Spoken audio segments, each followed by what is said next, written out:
અને હું ગુજરાતથી આવું છું એટલે કહું છું કે આઝાદીના 75 વર્ષમાં ગુજરાતના પાટીદાર સમાજે જે પ્રગતિ કરી છે એનો ભારતમાં ક્યાંય જોડ નથી.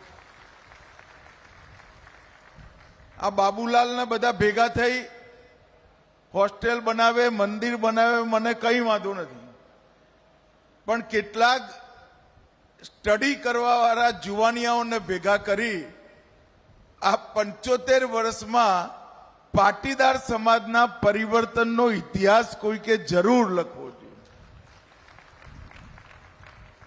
અને મને કહેતા આજે કોઈ સંકોચ નથી કે ગુજરાતનો વિકાસ અને પાટીદાર સમાજનો વિકાસ બે સમાંતરે થયા છે.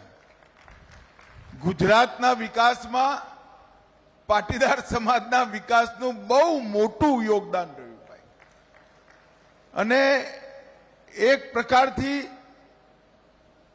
ત્યાગ, તપસ્યા, પારદર્શિતા, પ્રામાણિકતા, પુરુષાર્થ અને દેશભક્તિ આ બધું જ એક સાથે શોધવું હોય તો પાટીદાર સમાજમાં તરત જ મળી જાય.